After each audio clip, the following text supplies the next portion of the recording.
Hello civil engineers, कैसे आप सब लोग। उम्मीद करते हैं आप सब लोग सिविल इंजीनियर्स के आप तैयार हैं आज के सिविल इंजीनियरिंग के महाकुंभ के लिए, जहां पर के आज हम डिस्कस करने जा रहे हैं contracts, type of contract, estimation and type of estimation के बारे में बहुत ही डिटेल में बात करेंगे।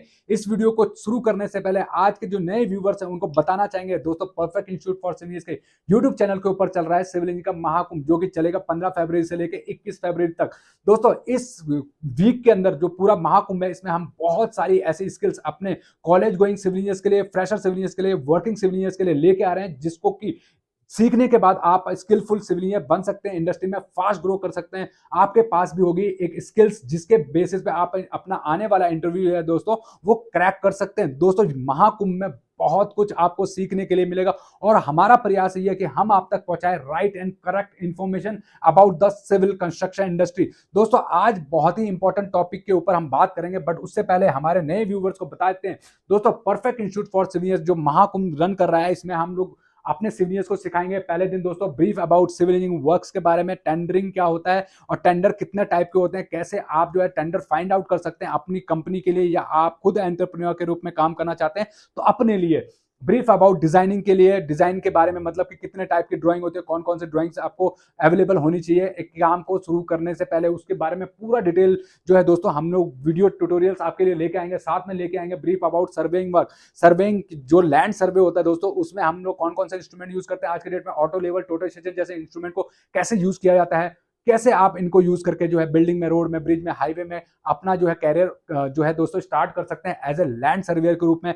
एस्टिमेशन में सिखाया जाएगा building and interior fit out की एस्टिमेशन, बहुत ही इंपॉर्टेंट टॉपिक। बिलिंग के बारे में बताया जाएगा, कॉन्ट्रैक्टर साइड से एक बिलिंग इंजीनियर किस तरह से बिल प्रिपेयर करता है, क्लाइंट साइड से बिल इंजीनियर जो है दोस्तों किस तरह से बिल को सर्टिफाई करता है, कौन कौन से डॉक्यूमेंट्स होते हैं बिल के साथ में, नेसेसरी डॉक्यूमेंट्स वो भी बताएंगे। प्रोजेक्ट प्लानिंग के बारे में बताया जाएगा, प्रोजेक्ट प्लानिंग किस प्रकार से आप कर सकते हैं, एक छोटे घर से लेके एक बड़े प्रोजेक्टों को किस तरह से प्रोजेक्ट जो है दोस्तों प्लान किया जाता है।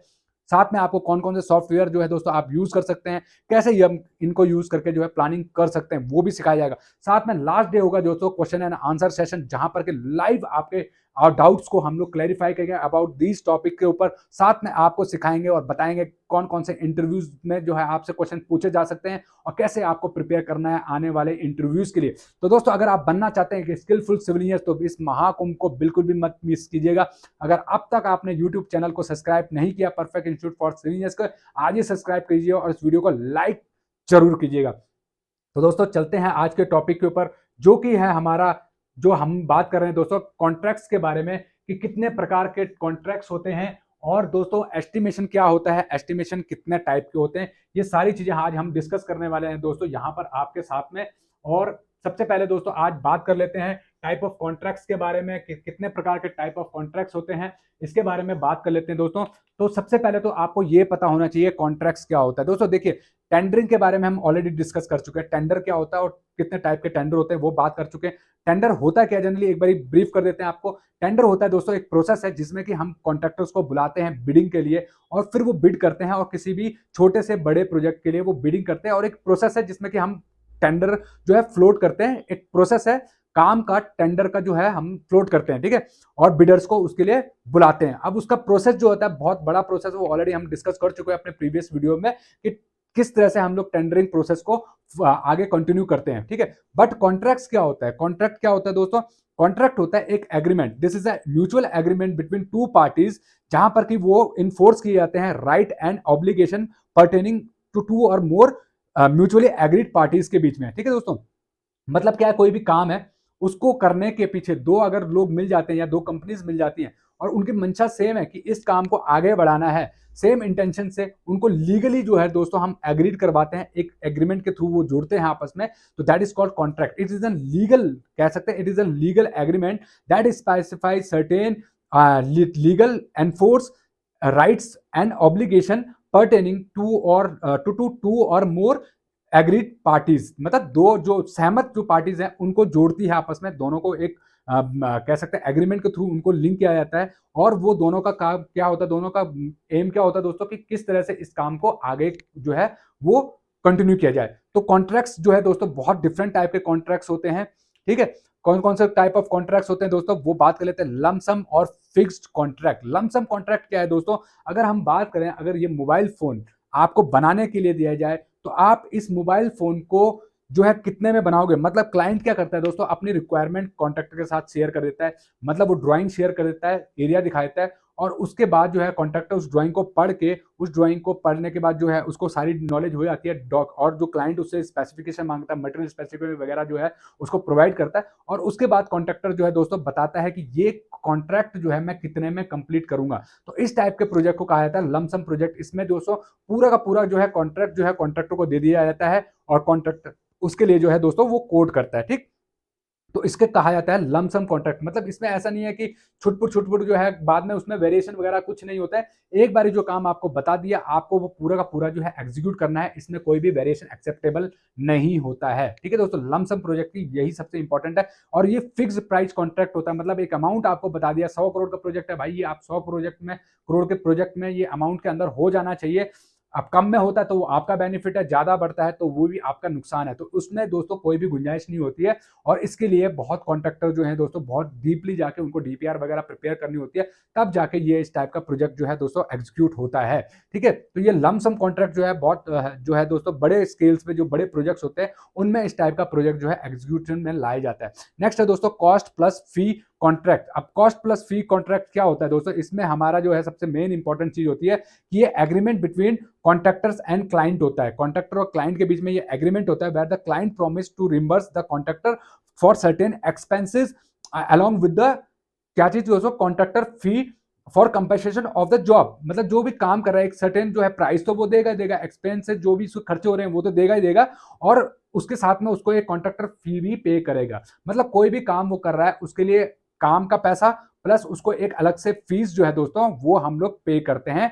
एक इसको कहा जाता है दोस्तों हमारा कॉन्ट्रैक्ट प्लस फी कॉन्ट्रैक्ट, ठीक है दोस्तों, कॉस्ट प्लस फी कॉन्ट्रैक्ट्स, ठीक। नेक्स्ट है दोस्तों आपका जो है नेक्स्ट क्या होता है दोस्तों, हमारा जो नेक्स्ट आता है इसमें हम लोग बात कर लेते हैं कि हमारा नेक्स्ट जो टाइप ऑफ कॉन्ट्रैक्ट्स है वो है हमारा नेक्स्ट कॉन्ट्रैक्ट है दोस्तों guaranteed maximum price contract. Guaranteed maximum price contract क्या होता है दोस्तों, जहां पर की द मोस्ट जो कॉन्ट्रैक्टर होता है और वो जो है दोस्तों कस्टमर के बीच में होता है ये इस टाइप का कॉन्ट्रैक्ट, जहां पर की कॉन्ट्रैक्टर को काम करना है और उसमें गारंटीड एक प्राइस मैक्सिमम प्राइस जो है गारंटीड एक कह सकते हैं कि उसको प्रॉफिट देना होता है। जैसे हम देखते हैं जब हम कॉन्ट्रैक्ट किसी को देते हैं तो उसमें हम लोग जो है दोस्तों कॉन्ट्रैक्टर ओवरहेड प्रॉफिट ऐड कर देते हैं 10%, 15%, 20% जो है उसको अलग से प्रॉफिट जो है ऐड कर देते हैं। मतलब काम तो वो कर ही रहा है, ठीक है दोस्तों, काम का पैसा उसको मिल ही रहा है, लेकिन अगर अलग से हम उसको एक प्रॉफिट जो है दोस्तों इशू कर देते हैं कि भैया आप इतना प्रॉफिट जो है वो कंसिडर करेंगे अपने कॉस्ट के अंदर। तो उससे क्या होता है कि कॉन्ट्रैक्टर को ये श्योरिटी रहती है कि जी मेरे को इतना पैसा एक्स्ट्रा मिल रहा है, क्योंकि वो जो है दोस्तों उसके ओवरहेड्स वगैरह जितने भी खर्चे होते हैं उसके ऊपर से उसको ये प्रॉफिट मिलता है, उसको मिला के दोस्तों मतलब उसके जो प्रॉफिट वगैरह से ही वो अपना जो है एम्प्लॉय का और जो अपने ऑफिस स्टाफ का ये सारा कुछ जो एक्स्ट्रा ओवरहेड प्रॉफिट खर्चे जो होते हैं, एक्स्ट्रा ओवरहेड खर्चे जो हैं वो उसी से वो मैनेज करता है, किससे, आपके एक्सपेंस जो गारंटीड जो प्रॉफिट है ना उससे, ठीक है दोस्तों। नेक्स्ट क्या है दोस्तों, यूनिट प्राइस कॉन्ट्रैक्ट। अब यूनिट प्राइस कॉन्ट्रैक्ट क्या है, जैसे अगर आपको ये पेन बनाना है तो आपने इसका एक अमाउंट जो है दोस्तों फिक्स कर दिया है कि ये इस एक यूनिट का इतना मैं प्राइस लूंगा, और अगर आप 1000 भी देंगे तो इतना मैं आपको जो है दोस्तों इतनी कॉस्ट आपकी आने वाली है। तो यूनिट प्राइस के आइटम वाइज प्राइस होती है, जो भी आइटम ब्रिक वर्क का अलग आइटम होता है, प्लास्टर का अलग आइटम होता है, शटरिंग का अलग जो है दोस्तों यूनिट प्राइस होता है, आपका जो भी टाइल्स वर्क का अलग होता है। मतलब हर आइटम का आपका एक जो है दोस्तों जो है प्राइस होता है, और हो सकता है कि आप जो है आइटम वाइज जो है कॉन्ट्रैक्टर अपने प्रोजेक्ट्स में एग्जीक्यूट करवाएं। मतलब टाइलिंग के लिए अलग प्रोजेक्ट आप कॉन्ट्रैक्टर आपने हायर किया, प्लास्टर के लिए अलग किया है, डोर विंडोज के लिए अलग किया है, और इस टाइप के जो है दोस्तों अलग अलग जो भी हमारी एक्टिविटी होती है कंस्ट्रक्शन एक्टिविटी, उसके लिए आपने क्या किया, अलग अलग कॉन्ट्रैक्टर को हायर किया। तो ये जो होता है दोस्तों ये आता है आपका यूनिट प्राइस कॉन्ट्रैक्ट्स के अंदर, ठीक है दोस्तों। नेक्स्ट क्या है हमारा, time and material contracts when scope is not cleared, ठीक है दोस्तों, स्कोप इज नॉट क्लियर। मतलब यहां पर क्या है, टाइम और मटेरियल जो है दोस्तों आपका फिक्स्ड है कि इतना क्वांटिटी देना है और इतने टाइम में करना है, बट यहां पर क्या है, स्कोप फिक्स नहीं है। मतलब स्कोप जो है दोस्तों यहां पर आपका फिक्स नहीं है कि आपको करना क्या है, मतलब कितने टाइम स्कोप करना क्या है, वो स्कोप आपका फिक्स नहीं है। तो इस टाइप का जो प्रोजेक्ट होता है ना that is called that's come under time and material contracts के अंदर, और इसमें कभी भी जो है आपका स्कोप फिक्स नहीं होता है, आपका स्कोप फिक्स नहीं है। ठीक है दोस्तों, तो ये थी दोस्तों आपके डिफरेंट टाइप ऑफ कॉन्ट्रैक्ट्स के बारे में बात किया हमने कि कॉन्ट्रैक्ट क्या होता है, टाइप ऑफ कॉन्ट्रैक्ट्स क्या होते हैं, कितने टाइप के कॉन्ट्रैक्ट होते हैं दोस्तों। Lump sum contract, cost plus fee contract plus guarantees maximum, price contract, unit price contract और time and material contracts with no scope clear. ठीक, नेक्स्ट क्या है दोस्तों, नेक्स्ट बात कर लेते हैं हम लोग यहाँ पर एस्टिमेशन की। अब एस्टिमेशन क्या होता है दोस्तों, एस्टिमेशन जो है हम लोग डिफरेंट टाइप से एस्टिमेट करते हैं प्रोजेक्ट को। एस्टिमेट क्या होता है, it is a calculation of the quantities required and expenses likely to be incurred in the construction work. मतलब काम करने, कंस्ट्रक्शन के दौरान हमें कितना जो है दोस्तों क्वांटिटी जो है आने वाली है, निकालनी होती है, जैसे brick work, plaster, tiles, marble, steel, जो भी हम लोग काम कर रहे हैं उसमें कितना जो है खपत होने वाला है मटेरियल्स का, that come under in estimation. मतलब हम उनकी क्वांटिटी को पहले ही ड्राइंग के बेसिस से, देखिए दोस्तों आपके पास स्टैंडर्ड ड्राइंग्स होती है, ड्राइंग से जो है हम लोग पहले ही जो है एग्जीक्यूट होने से पहले ही क्या कर देते हैं दोस्तों, अपने क्वांटिटी को टेक ऑफ कर लेते हैं। मतलब अंदाजन जो है, जो हमारी ड्राइंग कह रही है उसके हिसाब से हमारी क्वांटिटी कितनी निकल रही है उसको हम पहले ही क्वांटिफाई कर देते हैं, दैट इज कॉल्ड एस्टिमेट करना, मतलब एस्टिमेशन करना। ठीक है दोस्तों, टाइप ऑफ एस्टिमेशन क्या क्या होते हैं दोस्तों, सबसे पहले आता है अप्रोक्सीमेट एस्टिमेट। अप्रोक्सीमेट एस्टिमेट क्या होता है दोस्तों, इसमें क्यों है अप्रोक्सीमेटली दिया जाता है हमें। जैसे सपोज कीजिए, जैसे हम स्कूल बना रहे हैं तो स्कूल में जो है आपका पर बच्चे के हिसाब से, पर सीट के हिसाब से कितना खर्चा आ रहा है उस प्रोजेक्ट को, मतलब 100 बच्चों का स्कूल है, 200 बच्चों का स्कूल है, 500 बच्चों का स्कूल है, तो ये आपका आपका आपका आता है अप्रोक्सीमेट एस्टिमेट के अंदर। या हम होटल्स, हॉस्पिटल की बात करें तो हॉस्पिटल में एक कितने बेड का हॉस्पिटल है, तो अप्रोक्सीमेटली एक कॉस्ट रखी जाती है कि हाँ एक जो है जो हमारा जो पेशेंट है उस पर 5 लाख रुपए का खर्चा आएगा, पूरा उसको उसका बेड लगने में 5 लाख रुपए का खर्चा आएगा टोटल। उसमें एग्जीक्यूशन में लैंड का कॉस्ट भी आएगा, आपका बिल्डिंग का कॉस्ट भी आएगा, कंस्ट्रक्शन कॉस्ट, उसकी मेंटेनेंस कॉस्ट और जो हॉस्पिटलिटी चार्जेस आएंगे, वो सब कुछ मिला के जो है अप्रोक्सीमेट कॉस्ट के अंदर हम निकाल लेते हैं कि भैया इतना अब 100 बेड का बनाना है तो मतलब 5 लाख के हिसाब से आप 100 बेड का जो है अपना कॉस्ट निकाल सकते हो कि भैया एक बेड पे इतना खर्चा आ रहा है तो 100 बेड पे कितना खर्चा आएगा, वो होता है अप्रोक्सीमेट कॉस्ट। इसी तरह से जो है हम लोग बहुत सारे जो है अलग अलग जो कंस्ट्रक्शन करते हैं उनकी पर पर्सन के हिसाब से या पर किलोमीटर, जैसे रोड की बात करें तो पर किलोमीटर के हिसाब से हम लोग कॉस्टिंग निकालते हैं, तो that is called approximate cost. मतलब उसमें डिटेल नहीं होता है, हाँ अंदाजन बता देते हैं या अपने पास्ट एक्सपीरियंस के थ्रू बता देते हैं कि भैया उस प्रोजेक्ट में जो है हमारा इतना खर्चा हुआ था, तो इस प्रोजेक्ट में भी लगभग लगभग उतना ही जो है खर्चा आपका हो सकता है। अब इसमें हम लोग क्या करते हैं दोस्तों, परसेंटेज जो है कंटीजेंसी चार्जेस जो है वो ऐड कर देते हैं 5%। मतलब आपका पुराना जो प्रोजेक्ट था उससे 5% हम लोग ऐड ऑन कर देते हैं ऐसे खर्चों के लिए कि जो हमारे जिनको हम लोग डिफाइन नहीं कर सकते हैं और अकस्मात हो सकते हैं, कभी बहुत अचानक से सडनली कभी जैसे खर्चे आ जाते हैं, जैसे आपका जो कोविड आया था ये अकस्मात आ गया था, तो इस टाइप के कंडीशन को देखते हुए हम लोग 5% कंट्रीजेंसी चार्जेस जो ऐड ऑन कर देते हैं आपकी कॉस्ट के अंदर। ठीक है दोस्तों, नेक्स्ट आता है दोस्तों आपका plinth area estimate. Plinth area क्या होता है, आपने प्लिंथ बीम तो पढ़े होंगे दोस्तों।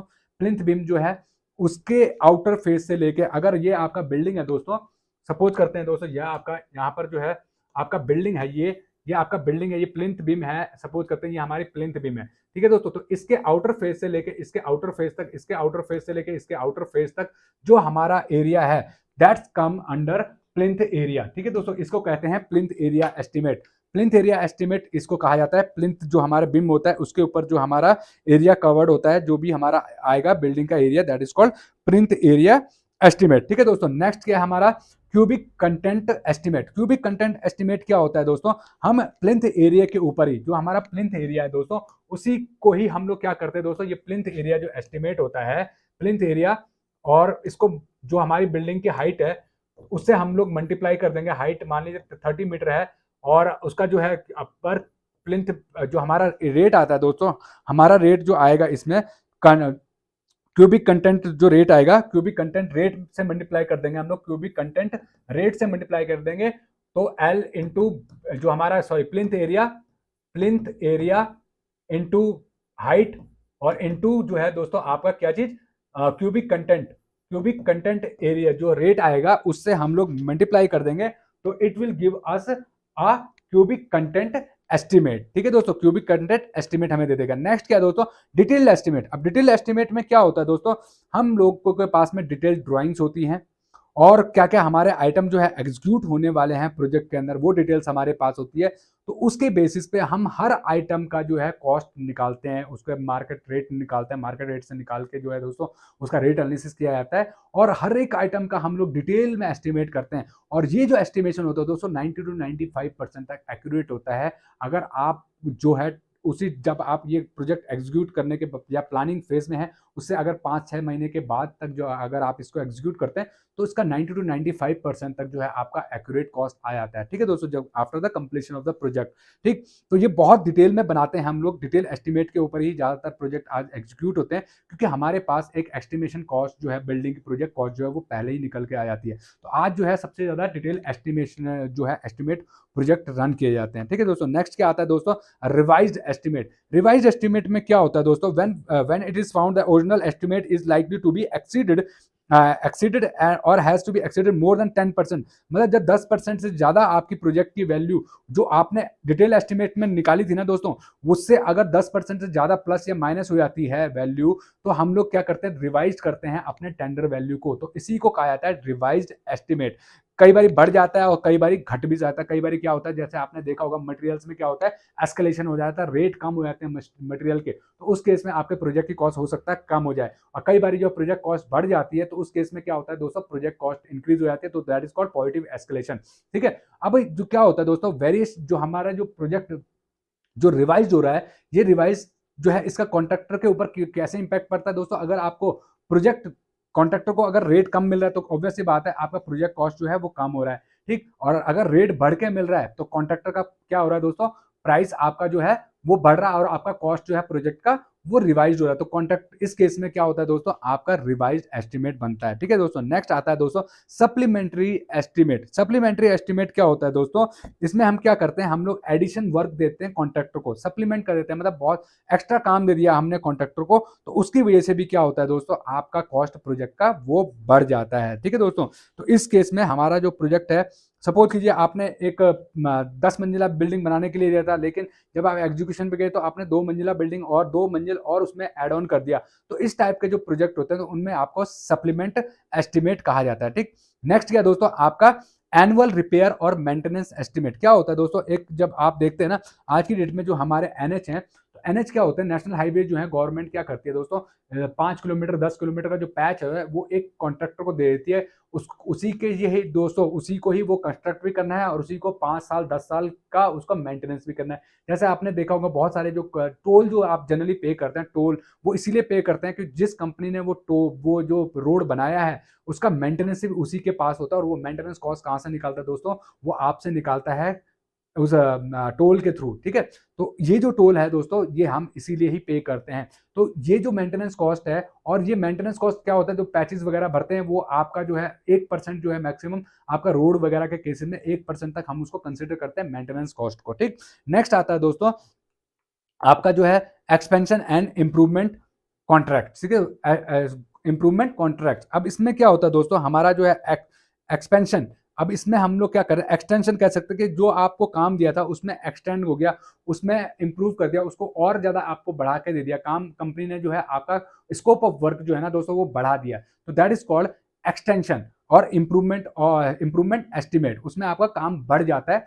तो 2 बिल्डिंग बनानी थी, अब 4 बिल्डिंग बनाने के प्लान क्लाइंट ने आपको जो है क्या कर दिया, आपको ऑर्डर दे दिया। तो ये क्या हो गया दोस्तों, आपका इंप्रूवमेंट हो गया और इसमें आपको क्या मिल गया, एक्सटेंशन मिल गया, प्रोजेक्ट का आपका टाइमलाइन भी वो बढ़ गया। तो दैट इज कॉल्ड